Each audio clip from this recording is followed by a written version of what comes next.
Countries mocked Greenland as useless ice for decades.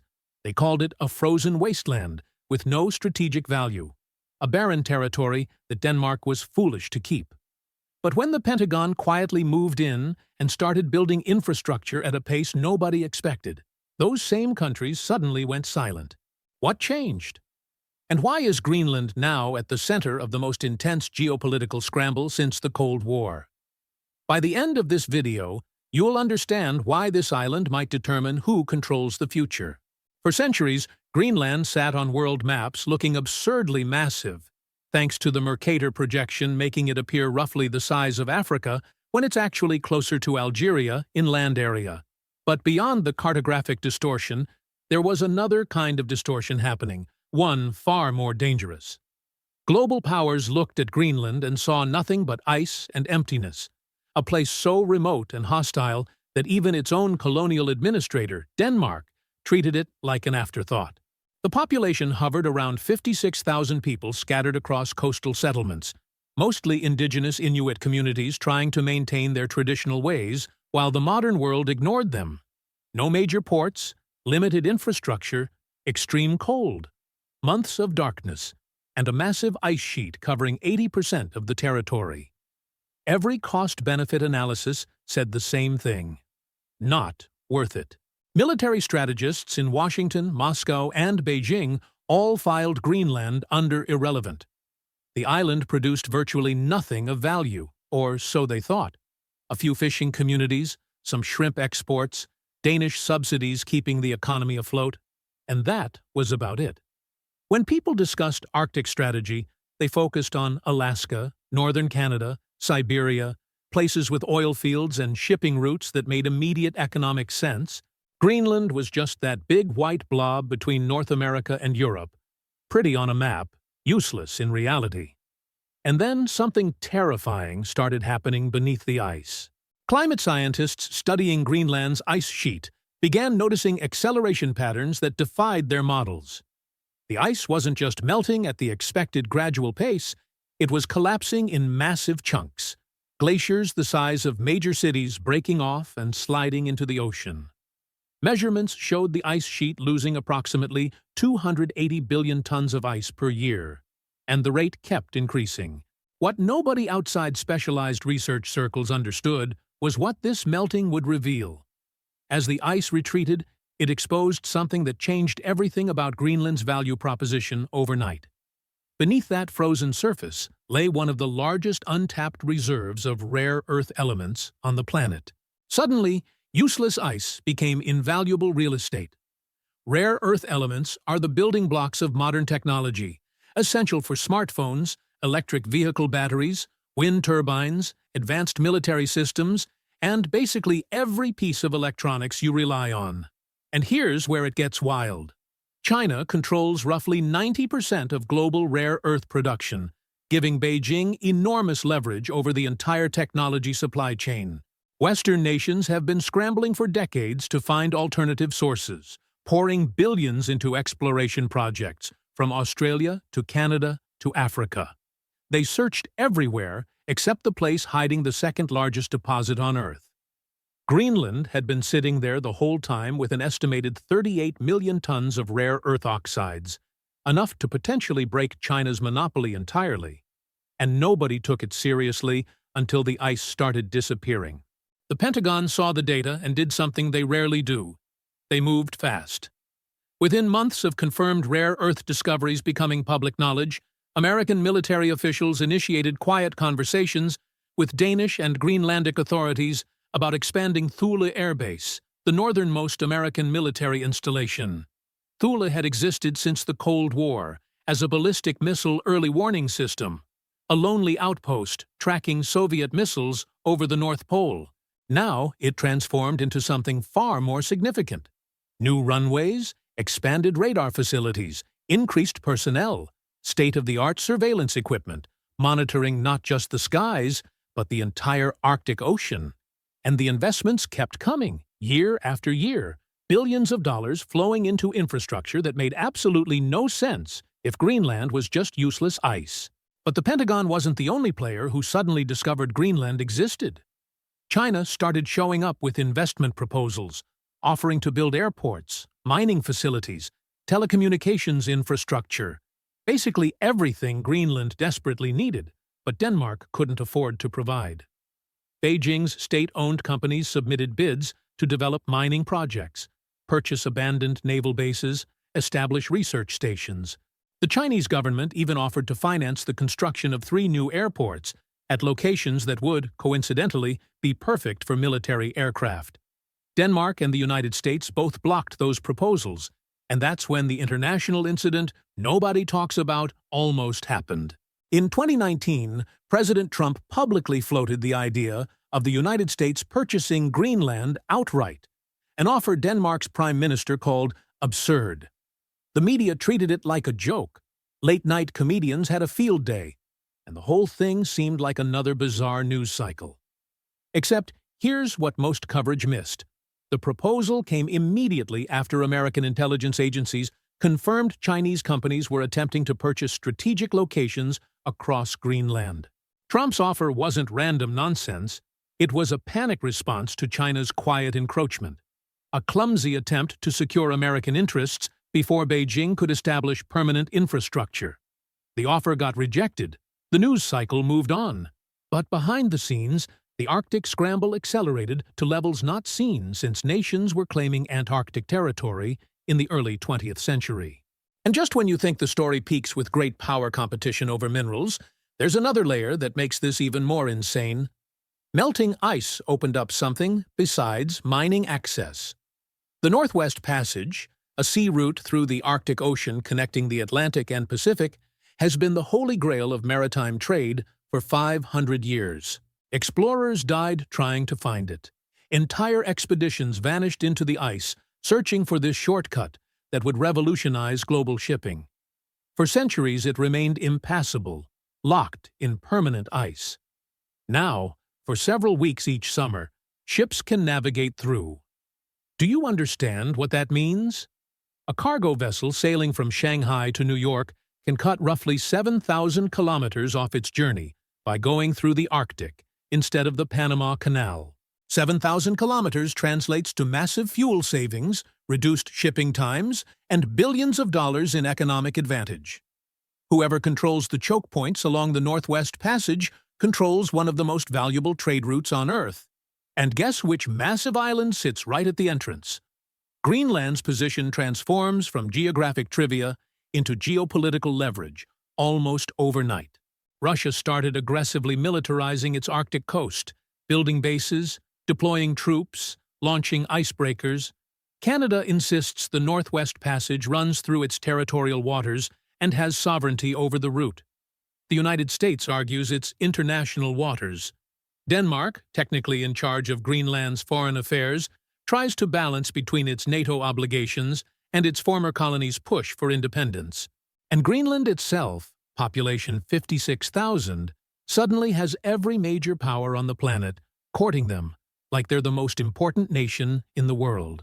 Because here's the thing nobody saw coming. Greenland is getting independence. Maybe not next year, maybe not in 5 years, but it's happening. The independence movement has majority support among Greenlandic citizens, and Denmark knows it can't hold the territory against the population's will without becoming an international pariah. When Greenland becomes fully independent, it will immediately become one of the most strategically critical nations on Earth, despite having a smaller population than a mid-sized city. Imagine a country with vast mineral wealth, control over crucial Arctic shipping lanes, and geographic position between North America and Europe, trying to navigate relationships with the United States, China, Russia, and the European Union simultaneously.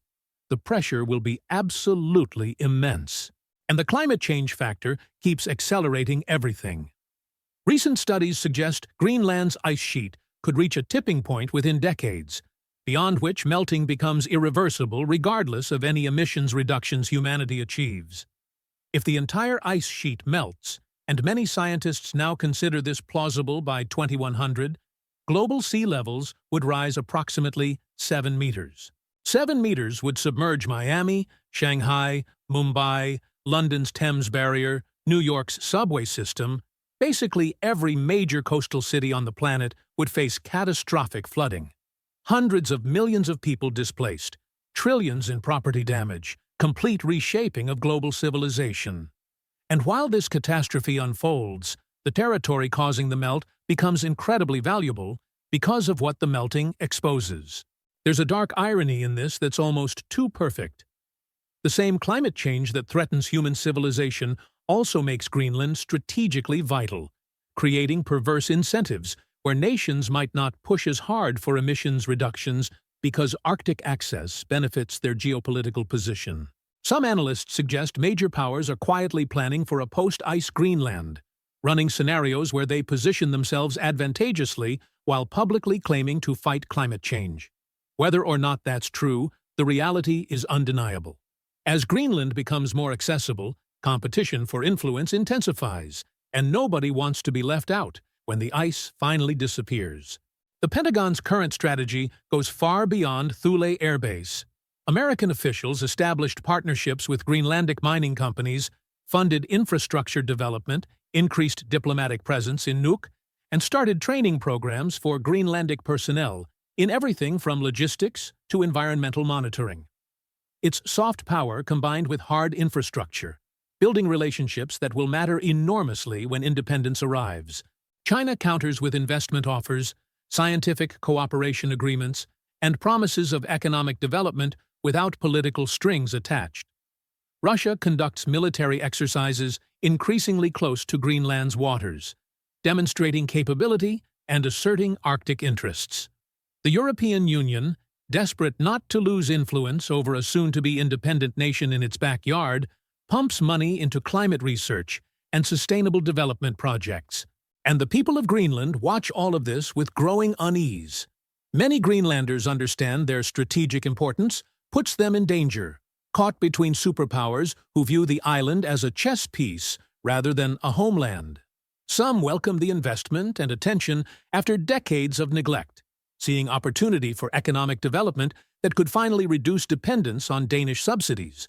Others fear becoming a proxy battleground, a place where great powers compete, regardless of what's best for Greenland's citizens. The independence movement faces an impossible question.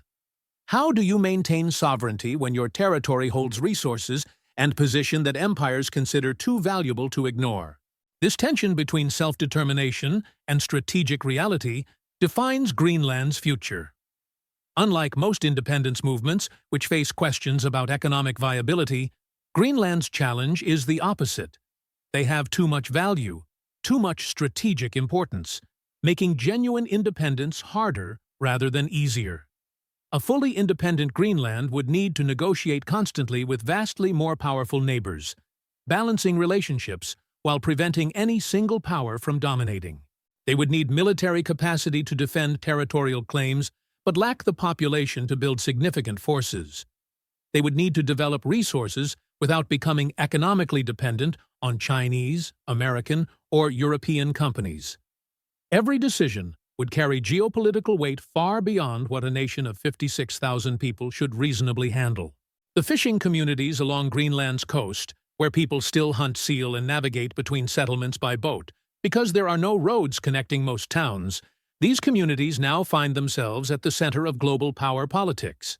Imagine living in a village of 200 people, where the biggest local concern used to be fish quotas, and suddenly you've got Pentagon officials, Chinese diplomats, and Russian intelligence operatives all interested in your opinion about foreign investment. It's surreal, and it happened so fast that many Greenlanders are still processing the transformation. The island their grandparents grew up on, remote and forgotten, has become one of the most contested territories on the planet within a single generation. What makes this even more complicated is that traditional indigenous communities maintain different values than the outside powers competing for influence. Many Inuit Greenlanders prioritize environmental protection, cultural preservation, and sustainable development over maximum resource extraction. They've watched southern nations destroy their environments, pursuing economic growth, and have no desire to repeat those mistakes just because rare earth elements happen to be valuable. But they also recognize their population needs economic opportunity, healthcare, education, infrastructure that currently depends on Danish subsidies or foreign investment. Threading that needle between development and preservation while maintaining independence from powers that view Greenland purely strategically requires wisdom that would challenge far larger and more established governments. The recent establishment of permanent Chinese research stations in Greenland illustrates this challenge perfectly. China frames the stations as scientific cooperation, studying Arctic climate change and conducting research that benefits everyone. Greenlandic officials welcomed the investment and the jobs created, but American intelligence agencies view the stations as potential cover for military surveillance, monitoring NATO activities and establishing presence for future strategic positioning. Denmark worries about Chinese influence undermining Nordic security arrangements. Who's right? Probably everyone simultaneously, which is exactly the problem. Every economic decision becomes a security decision. Every partnership carries hidden implications, and Greenland has to navigate these waters with limited experience in international affairs because Denmark handled foreign policy for centuries. If you're wondering why this matters to you personally, beyond the geopolitical drama, consider that your smartphone likely contains rare earth elements China refined, giving Beijing theoretical ability to restrict supply if trade conflicts escalate. Your country's defense systems rely on components made possible by rare earth magnets, again primarily sourced from Chinese production. As tensions between China and Western nations increase over Taiwan, trade policy, technology competition, and regional influence, the rare earth supply chain becomes a vulnerability. Greenland represents the best chance to diversify that supply chain, reducing dependence on a single potentially hostile source. That's why the Pentagon cares, why billions in investment flow toward Arctic infrastructure, and why dismissing Greenland as useless ice now looks like one of the greatest strategic oversights in modern history. The transformation happened so quickly that it caught almost everyone off guard. As recently as 2010, serious policy discussions treated Greenland as a footnote, a curious piece of geography with interesting Viking history but no contemporary relevance. 15 years later, major powers consider it critical to national security. Climate scientists view it as ground zero for planetary catastrophe, and economists see it as potentially the richest territory per capita on Earth once resources get developed. That's an incredible reversal, and it happened because multiple trends converged simultaneously. Climate change melting the ice, rare earth discoveries, Arctic shipping routes opening, and great power competition intensifying. Any one of those factors would have increased Greenland's importance. All four together created a perfect storm of strategic significance. The irony is that calling Greenland useless ice was never accurate even before these changes. Indigenous communities thrived there for thousands of years, developing deep knowledge of Arctic survival and building rich cultures perfectly adapted to the environment. Viking settlers established farms and trade networks during medieval warm periods, proving the land could support civilization. During World War II, Greenland's position between America and Europe made it strategically vital for air bases and weather stations supporting Allied operations. The island was only useless to people who measured value purely in immediate economic extraction, who couldn't see past the surface to understand what the territory represented. Now that the ice melts and reveals what was always beneath, those same people scramble to claim importance they previously denied existed. So where does this trajectory lead? In the most optimistic scenario, Greenland achieves genuine independence, develops its resources sustainably, builds prosperous communities while preserving indigenous culture, and navigates great power competition successfully by playing rivals against each other. That outcome requires exceptional leadership, international cooperation, and luck. In darker scenarios, Greenland becomes a flashpoint for conflict as powers compete for control. Independence remains nominal with actual sovereignty compromised by economic and military dependence, and climate catastrophe accelerates faster than anyone prepared for, making much of the strategic competition pointless as civilization deals with meters of sea level rise. Reality will probably land somewhere between those extremes, messy and complicated, with victories and failures mixed together. What we know for certain is this: the age of dismissing Greenland as irrelevant geography has permanently ended.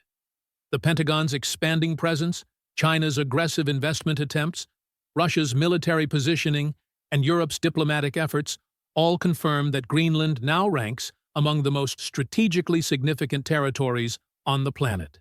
The countries that mocked it as useless ice now compete desperately for influence, trying to secure positions before independence reshuffles every relationship. And the 56,000 people who actually live there face the enormous responsibility of determining their own future, while every global power tries to shape that future toward their interests. If you found this deep dive into Arctic geopolitics and the transformation of Greenland valuable, consider subscribing to the channel. We explore how geography, climate, and power politics intersect in ways that reshape our world, often in places you wouldn't expect. Hit the like button if this changed how you think about Greenland, and drop a comment answering this question. Do you think Greenland should accept foreign investment to develop quickly, or prioritize independence, even if it means slower economic growth? That's a genuine dilemma with no easy answer, and I'm curious where you stand. Check the description for links to sources about rare earth deposits, Pentagon Arctic strategy, and Greenland's independence movement. The island everyone ignored just became impossible to ignore, and what happens next there matters far more than most people realize.